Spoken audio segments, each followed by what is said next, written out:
37절.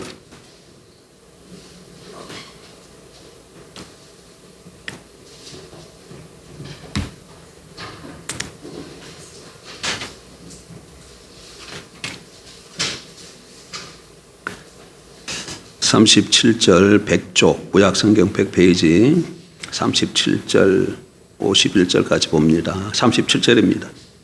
이스라엘 자손이 람셋을 떠나서 숫곳에 이르니 유아외에 보행하는 장정이 60만 가량이요 수많은 잡족과 양과 소와 심이 많은 가축이 그들과 함께하였으며 그들이 애굽으로부터 가지고 나온 발견되지 못한 반죽으로 무교병을 구웠으니 이는 그들이 애굽에서 쫓겨남으로 지체할 수 없었음이며 아무 양식도 준비하지 못하였음이었더라. 이스라엘 자손이 애굽에 거주한 지 430년이라 430년이 끝나는 그날에 여호와의 군대가 다 애굽에서 나왔은즉 이 밤은 그들을 애굽 땅에서 인도해 내심으로 말미암아 여호와 앞에 지킬 것이니 이는 여호와의 밤이라 이스라엘 자손이 다 대대로 지킬 것이니라. 여호와께서 모세와 아론에게 이르시되 유월절 규례는 이러하니라. 이방 사람은 먹지 못할 것이나 각 사람이 돈으로 산 좋은 할례를 받은 후에 먹을 것이며 거류인과 타국분금도 먹지 못하리라. 한 집에서 먹되 그 고기를 조금도 집 밖으로 내지 말고 뼈도 꺾지 말지며 이스라엘 회중이 다 이것을 지킬지니라. 너희와 함께 거류하는 타국인이 여호와의 유월절을 지키고자 하거든 그 모든 남자는 할례를 받은 후에 가까이하여 지킬지니 곧 그는 본토인과 같이 될 것이나 할례 받지 못한 자는 먹지 못할 것이니라. 본토인에게나 너희 중에 거류하는 이방인에게 이 법이 동일하니라 하셨으므로 온 이스라엘 자손이 이와 같이 행하되 여호와께서 모세와 아론에게 명령하신 대로 행하였으며 바로 그날에 여호와께서 이스라엘 자손을 그 무리대로 애굽 땅에서 인도하여 내셨더라. 아멘. 성경은 특별 계시의 말씀입니다. 계시 그러면 무슨 뜻입니까? 감추어진 것을 열어서 보여준다 이런 뜻입니다. 그러니까 성경이 계시의 말씀이다. 그 얘기는 그럼 무엇을 열어서 보여준다는 것일까요? 그러니까 계시되기 전에는 감춰져 있다는 얘기잖아요. 그런데 감춰진 것을 열어서 보여준다는 얘기죠. 그러니까 성경을 보면 감춰졌던 것이 열려서 보고 알게 되진다 그런 얘기입니다. 뭘 보여주느냐, 뭘 가르쳐 주느냐, 하나님이 어떤 분이신지 그리고 하나님이 무슨 일을 하시는지를 열어서 보여주는 책이 성경입니다. 그래서 성경을 읽을 때 가장 우리가 읽을 때 그 성경을 통해서 좀 주목해서 봐야 될 것은 하나님이 어떤 분이신가를 성경을 읽으면서 찾아야 되는 것이죠. 그리고 그 하나님이 무슨 일을 하는지 발견하는 것이 성경을 잘 읽는 방법입니다. 지난주와 마찬가지로 우리는 오늘 읽은 본문과 가지고 출애굽의 하나님이 어떤 분이신지를 살펴보았습니다. 출애굽의 하나님 어떤 하나님이었습니까? 지난주 한 주간에 우리가 살펴봤죠. 약속하신 것을 신실하게 지키시는 하나님. 오늘 본문에 보니까 성경이 뭐라고 말씀합니까? 430년 만에 이스라엘 백성들이 애굽에서 나왔다. 그렇게 말씀하고 계시죠. 그리고 읽지는 않았지만 위에 좀 더 보면 36절에 이스라엘 자손이 모세의 말대로 하여 애굽 사람에게 은금 패물과 어복을 구하며 여호와께서 애굽 사람들에게 이스라엘 백성에게 은혜를 입히게 하사 그들이 구하는 대로 주게 하심으로 그들이 애굽 사람의 물품을 취하였더라.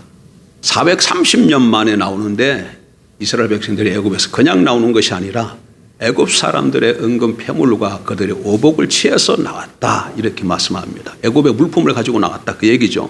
그런데 이 말씀이 430년 전에 창세기 15장 보면 뭐라고 되어 있어요? 예언이 되어 있었다는 얘기죠. 창세기 15장 13절 이하에 보게 되면 아브라함의 자손이 이방에 객이 될 것을 예언하고 있고 400년 동안 약 400년 동안 이방을 섬기는데 하나님께서 그 이방을 징벌하시면 이방 사람들의 물품을 가지고 나올 것이라 이렇게 예언되어 있어요. 그리고 430년 되었을 때 약 400년 후에 지금 애굽에서 똑같은 그 말씀 성취대로 이스라엘 백성이 나오되 애굽 사람들의 물품을 갖고 나오는 걸 볼 수 있는 것이죠. 그래서 이 말씀을 통해 우리는 무엇을 깨닫게 됩니까? 어떤 하나님을 발견하게 됩니까? 약속하신 것은 반드시 지키시는 하나님을 보게 되는 거죠. 그렇습니다, 여러분. 우리 하나님은 약속하신 것을 반드시 지키시는 하나님이죠. 그래서 우리가 성경을 볼 때 중요하게 또 살필 것 중에 하나가 뭐겠어요? 하나님께서 무엇을 우리를 위해서 약속하셨는가? 그걸 깨닫는 거죠. 왜? 그 약속은 어떻게 되기 때문에? 때가 되어지면 반드시 성취되어지실 것이기 때문에. 가장 큰 약속 중 하나가 뭐겠어요? 예수님이 우리 죄를 위해 십자가에 죽고 3일 만에 부활하시고 지금은 아버지 보좌 우편에 앉아 계시는데 마지막 때가 되어지면 그 주님이 다시금 오신다는 거예요. 성경에 그렇게 연대해 있습니다. 그리고 그분이 오시면 지금 보이는 이 세상은 사라지고 새하늘과 새 땅이 펼쳐지게 될 겁니다. 여러분, 완성된 하나님 나라는 저 공중 어디 새로 있는 게 아닙니다. 완성된 하나님 나라 새하늘과 새 땅이 어디예요? 어디에 펼쳐져요? 여기입니다. 우리가 살고 있는 이 세상이 변화되는 거예요. 그래서 우리가 부활하면 저 공중에 어디 뭐 다시 가는 게 아니고 이 변화된 이 땅에서 살아가는 거예요. 이 땅에서 살아가는. 그래야 돼. 처음부터 아담과 하와가 어디서 살았어요? 이 땅 에덴 동산에서 살았잖아요. 마찬가지입니다. 우리가 주님이 오시면 완성된 하나님의 나라 새하늘과 새 땅 거기서 살게 될 것을 성경이 예언하고 있는 것이죠. 그래서 주님 오실 날을 바라보면서 아무리 이 세상이 힘들어도 새하늘과 새 땅이 우리에게 주어질 것을 기대하면서 소망 가운데 살아가는 사람들이 그리스도인입니다. 그래서 그리스도인들은 현실 삶이 아무리 힘들고 어려워도 이 땅은 뭐예요? 우리의 영주처가 아니고 뭡니까? 나그네의 삶이기 때문에 이걸로 인해서 근심하거나 걱정하지 않죠. 우리가 집을 출타했어요. 집을 출타했는데 좀 다른 지방에 가서 일 보러 갔어요. 그럼 그 지방에서 우리가 뭘로 살고 있는 거예요? 잠시 머무르기 위해 사는 거죠. 근데 거기에 뭐 지금 아유 내가 수건이 없네, 내가 뭐가 좀 못 갖고 왔네, 그런 것 때문에 염려 걱정합니까? 아니죠. 다시금 집에 오면 그게 다 있잖아요. 그런 것처럼 하나님이 우리 앞에 허락하실 새하늘과 새 땅에는 거기는 부족한 것이 아무것도 없는, 우리를 위해 십자가에 죽고 3일 만에 부활하신 주님이 거하시고 이 세상을 말씀으로 창조하신 창조 하나님이 거하시는 모든 것을 영생으로 우리에게 허락하시는 그 나라가 우리 앞에 놓여 있다는 거예요. 그리고 그 하나님을 뵐, 우리가 눈으로 보듯이 확실하게 볼 수 있는 그 하나님을 뵐 그런 때가 우리 앞에 놓여 있다는 거예요. 물론 지금도 우리가 영으로 주님을 뵙고 느끼고 또 주님의 인도를 따라 살지만 완성된 하나님 나라 가게 되면 정확하게 부활하신 주님과 더불어 우리가 함께 살게 될 줄 믿습니다. 그런 소망이 있는 저와 여러분인 걸 잊지 말고 그런 믿음을 가지고 그런 소망을 가지고 살아가길 주의 이름으로 축복합니다. 자, 오늘 출애굽을 통해서 나타나신 하나님 또 어떤 하나님이실까요? 두 번째로 본문에 나타난 출애굽의 하나님은 은혜를 베푸시는 여호와, 그리고 그 은혜의 응답을 요구하시는 여호와입니다. 은혜를 베푸시는 하나님, 그리고 그 은혜에 대해서 어떻게 하시기를 응답하시기를 원하시는 하나님이시다, 그 얘기입니다. 여러분, 이스라엘 백성들이 애굽 땅을 떠날 수 있었던 것은 결정적으로 어떤 사건과 맞물려 있습니까? 바로가 무엇을 보고 항복했습니까? 10번째 재앙 때문에 그랬잖아요. 10번째 재앙이 뭡니까? 애굽 땅에 태어난 사람이든지 동물이든지 초태생은 다 죽는 거예요. 사람, 장자, 처음 태어난 모든 동물들 다 죽는 심판이 바로 10번째 재앙이지 않습니까? 이 10번째 재앙이 임함으로 인해서 바로가 항복하고 이스라엘 백성들을 떠나게 허락해 주셨죠. 그런데 이 10번째 재앙이 애굽 땅에 임할 때에 그 심판의 와중에서도 하나님께서 이스라엘 백성들에게는 어떻게 하셨어요?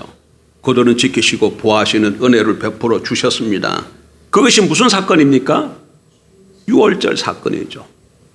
애굽 땅에 하나님의 심판이 임하기 전에 하나님께서 이스라엘 백성들에게 그 심판을 피할 수 있는 길을 열어주셨잖아요. 그게 뭡니까? 양을 잡아서, 해질 무렵에 양을 잡아서 문설주와 임방에 바르라고 하셨고, 이스라엘 백성들이 양을 잡아서 문설주와 임방에 바른 집집마다 그리고 들어가서 나오지 않는 사람들은 다 죽음의 천사가 와서 심판하실 때에 그 가운데서 살아남았어요. 그러나 그렇게 하나님 말씀 듣지 않은 모르는 사람들은 다 어떻게 되었을까요? 심판받아 다 죽었던 것이죠. 그래서 출애굽 사건은 유월절 사건과 아주 맞물려 있어요. 맞물려 있어요. 유월절 사건을 경험하면서 이스라엘 백성들은 애굽 땅을 떠나게 되는 것이죠. 출애굽기 12장 42, 43절을 좀 보십시다. 이 밤은 그들을 애굽 땅에서 인도하여 내심으로 말미암아 여호와 앞에 지킬 것이니 이는 여호와의 밤이라. 이스라엘 자손이 다 대대로 지킬 것이니라. 여호와께서는 모세와 아론에게 이르시되 유월절 규례는 이러하니라. 이방 사람은 먹지 못할 것이나. 애굽 땅을 떠나던 그날에 너희들이 유월절 사건 때문에 떠나는데 유월절 사건은 앞으로 대대로 지켜야 된다. 이 말씀을 지금 하고 계시지 않습니까? 하나님이 그 백성들로 하여금 애굽 땅을 떠나게 하실 때 그들이 결정적으로 경험했던 사건이 무슨 사건입니까? 유월절 사건이에요. 유월절 사건. 유월절 사건은 1, 2, 3, 4, 5, 6월 그 6월이 아니라 그랬죠. 무슨 의미라 그래서 넘을 율, 넘을 월 넘어갔다는 거예요. 넘어갔다. 뭐가? 하나님의 심판이 넘어갔다. 그 얘기예요. 예? 유월절 사건을 계속적으로 기념해서 지켜야 한다고 하나님이 말씀합니다. 처음 난 것들, 장자들이 다 하나님의 재앙과 진노로 심판을 받는 그날에, 그 밤에 이스라엘의 장자들, 이스라엘의 처음 난 것들은 다 구원받고 보호받을 수 있었는데 그것은 어떻게 그런 구원을 받을 수 있었습니까? 하나님의 전적인 은혜 때문에 그런 것이죠. 어떤 집들만 다 보호를 받았습니까, 여러분? 이스라엘 백성들도 죄 없는 사람들이 아닙니다. 그들도 죄인이고 하나님의 심판을 피할 수가 없는 사람들이었죠. 그러나 하나님은 하나님을 의지하고 신뢰하는 백성들에게 구원의 길을 열어주셨습니다. 구원의 길이 뭔가요? 반복해서 말씀드리지만 양을 잡아서 문설주와 임방에 바르라는 것이죠. 그리고 문설주와 임방을 바른 그 집은 죽음의 천사가 심판하러 왔을 때 그 피를 보고는 어떻게 했다는 거예요? 넘어갔다는 거예요. 그래서 구원을 받을 수 있었던 것이죠. 그래서 유월절의 핵심은 어린 양입니다. 그들을 대신해 죽었던 희생의 어린 양, 그 어린 양으로 말미암아 이스라엘 백성들이 하나님의 은혜로 구원받을 수 있었던 것이죠. 그러므로 한마디로 말해서 이스라엘 백성들이 애굽에서 해방될 수 있었던 것은 어린 양과 하나님의 은혜입니다. 그러므로 출애굽 사건을 통해서 우리가 어떤 하나님을 만날 수 있습니까? 은혜를 베푸시는 하나님을 배울 수 있는 것이죠. 이스라엘 백성들이 한 게 뭐가 있어요? 애굽 땅에 사는 사람들은 다 죽게끔 되어 있어요. 누구든지 간에. 예? 이스라엘 백성뿐 아니라 애굽 사람은 당연하고 이스라엘 백성들도 처음 태어난 장자와 초태생은 다 누구든지 죽게끔 되어 있었어요. 그런데 이스라엘 백성들 집만큼은 하나님이 넘어가게 하셨다는 거예요. 그러므로 그게 뭐예요? 은혜죠. 은혜입니다. 은혜입니다. 출애굽 사건을 통해서 우리는 은혜를 베푸시는 여호와 하나님을 만날 수 있는 것이죠. 근데 이 원리는 신약에서도 마찬가지. 예? 신약 시대 하나님의 백성들 오늘 저와 여러분은 어떻게 우리가 구원을 받았습니까? 우리 어떻게 구원을 받았어요? 예? 사도 바울은 신약 성경에서 이 유월절 어린 양이 누구라고 말합니까? 구약 시대 때에 이스라엘 백성들이 살려준 그 어린 양은 예표를 나타내는 것이죠. 누구에 대한 예표예요? 예수 그리스도에 대한 예표인 것이죠. 유월절 어린 양 예수 그리스도가 우리 죄를 위해서 십자가에 피 흘려 죽으심으로 말미암아 하나님의 백성들이 하나님으로부터 용서를 받고 용납을 받고 구원을 받을 수 있었던 것이죠. 여러분, 우리가 제사함을 받고 구원받아 하나님의 백성이 되고 천국의 소망을 갖게 된 것이 믿지 않는 사람보다 우리가 잘났고 또 잘 살고 잘 행동했기 때문입니까? 절대 그렇지 않습니다. 어떻게 보면 믿지 않는 사람들이 세상의 도덕 윤리를 갖고 볼 때 믿지 않는 사람들이 오히려 더 나은 사람들이 많아요. 예. 오히려 예수 믿는 사람이 더 악한 사람들도 더 많아요. 그럼에도 불구하고 왜 그들은 심판을 받고 우리는 구원을 받습니까? 예? 여러분이 성철 스님은 다 아시죠? 성철 스님처럼 이 세상에서 살아갈 수 있겠습니까? 저는 못 따라갈 것 같아요. 그분. 예. 도덕윤리적으로, 세상의 도덕윤리적으로 성철스님처럼 살 수가 없을까? 또 어떤 스님은 무소유를 주장한 그런 스님도 있잖아요. 그리고 자기 아무것도 안 가졌고 살아갔던 그분들, 예? 이웃을 위해서, 남을 위해서 산 사람들 못 따라갑니다, 우리가. 그럼에도 불구하고 그들에게는 구원이 없어요. 우리는 그 삶에 못 미쳐요. 그럼에도 왜 하나님께서 우리에게 구원을 허락해 주십니까? 여러분, 에베소 2장 8절 보세요. 너희가 그 은혜를 인하여 믿음으로 말미암아 구원을 얻었나니 이것이 너희에게서 난 것이 아니요 하나님의 선물이라. 구원은 사람의 행위에 근거한 것이 아니라 하나님의 전적인 선물입니다. 예수 그리스도를 믿고 영접한 자에게 하나님께서 그냥 주시는 거예요. 그래서 그것을 뭐라 그러는 거예요? 은혜라고 그러는 것이죠. 은혜라고 그러는 것이죠. 그래서 신약 백성인 우리들도 하나님의 은혜로 구원을 받은 겁니다. 하나님께서 우리에게 은혜로 구원을 주시고 우리는 믿음으로 받은 거예요. 그래서 이 사건을 통해서 보면 어떤 하나님을 보게 됩니까? 은혜의 하나님을 반복해서 우리가 만나게 되어지는 것이죠. 오늘 본문에 보게 되면 유월절을 어떻게 하라 그래요? 대대로 지키라고 말씀합니다. 왜 유월절을 지키라고 말씀합니까? 그것은 유월절을 지킴으로 하나님의 은혜를 기억하라는 거예요. 잊어버리지 말라는 얘기입니다. 구약의 유월절에 해당하는 신약의 예식은 뭐가 있습니까? 구약 이스라엘 백성들은 유월절을 지켰어요. 신약 우리 백성들은, 하나님 백성들은 유월절을 지키지 않습니다. 우리가 지키는 예식은 뭐예요?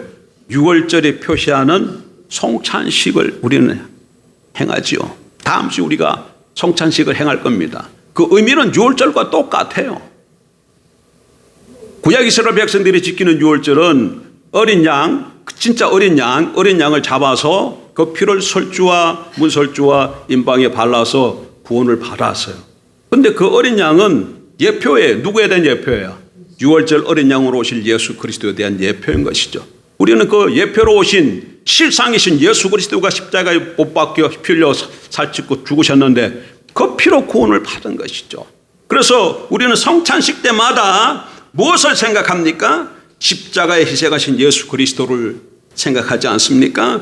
떡을 먹으면서 그의 몸이 우리를 대신해서 희생 제물이 되신 것을 기억하고 찬을 들 때마다 십자가에 열리신 그분의 보혈을 묵상합니다. 너희가 이 떡을 먹으며 이 잔을 마실 때마다 나를 기억하라, 기념하라. 주의 만찬식은 우리가 주님을 기억하고 기념하는 겁니다. 하나님의 은혜를 기억하라, 그런 얘기랑 똑같습니다.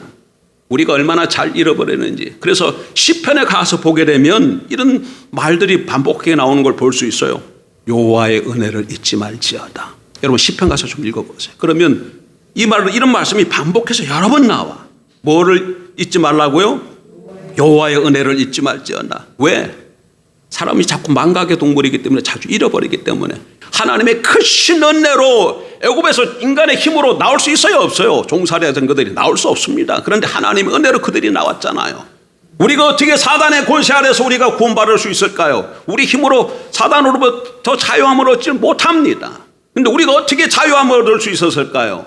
구약시대 때는 유월절 어린 양으로, 신약시대 때는 어린 양이신 예수 그리스도의 보혈의 피로 우리가 구원받았지 않습니까? 그래서 하나님께서 반복해서 뭘 말씀하신다고요? 그걸 잊지 말라는 것이죠. 그래서 그것을 예식으로 지켜서 기념하라, 기억하라, 그렇게 하신 것입니다. 그런데 본문에 보게 되면 이 유월절에 참여할 수 없는 사람들이 있습니다. 누구들이죠? 이방인들이죠. 그리고 돈으로 산 종이고, 또 어떤 사람들이 있습니까? 거류인과 타국 품권들인 것이죠. 성경 좀 보실까요? 43절, 여호와께서 모세와 아론에게 이르시되 유월절 규례는 이러하니라. 이방 사람은 먹지 못할 것이나. 이방 사람들은 어떻게 하라 그래요? 먹지 못한다. 유월절 참여 못한다, 그 얘기예요. 각 사람이 돈으로 산 종은 할례를 받은 후에 먹을 것이며, 그러니까 돈으로 산 종도 할례를 받기 전에는 참여할 수 있어요, 없어요? 못하는 것이죠. 그리고 45절, 거류인과 타국 품권은 먹지 못하리라, 이렇게 되어 있어요. 그렇다고 해서 무조건 다 안 된다는 건 아닙니다. 어떻게 하면 이들도 참여할 수 있습니까? 할례를 받으면 이들도 참여할 수 있어요.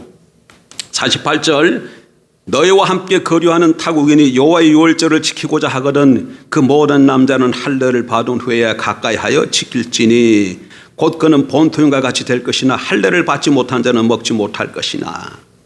할례가 뭡니까? 구약시대의 할례는 언약 백성의 표시예요. 할례를 받았다 그 얘기는 그 사람이 누구라는 거예요? 하나님의 언약 백성이다 그런 얘기. 그러니까 이방인이든지 돈으로 산 종이든지 거류인이든지 타국 또 뭐라 그랬죠? 타국 품권이든지 누구든지 간에 이방 사람들이라 할지라도 할례를 받으면 그래서 하나님의 백성이 되면 유월절에 참여할 수 있다.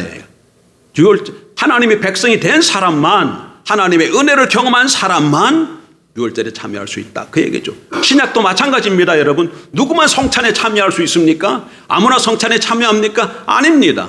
예수 그리스도를 믿고 세례 받은 사람만 참여할 수 있어요. 세례를 받았다는 얘기는 무슨 뜻이에요?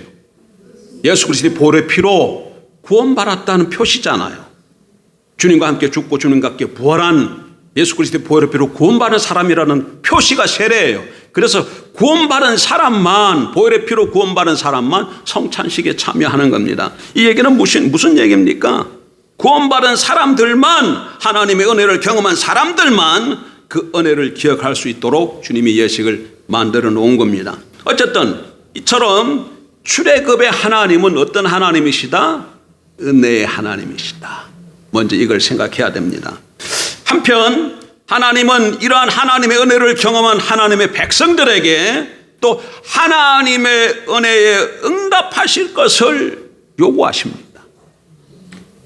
여러분 하나님의 은혜를 잊고 구원받았습니까? 그러면 하나님 우리에게 뭘 요구하신다고요? 그 은혜에 응답하는 삶을 살 것을 요구하신다는 것이죠. 자, 출애굽기 13장 1, 2절 좀 보십시다.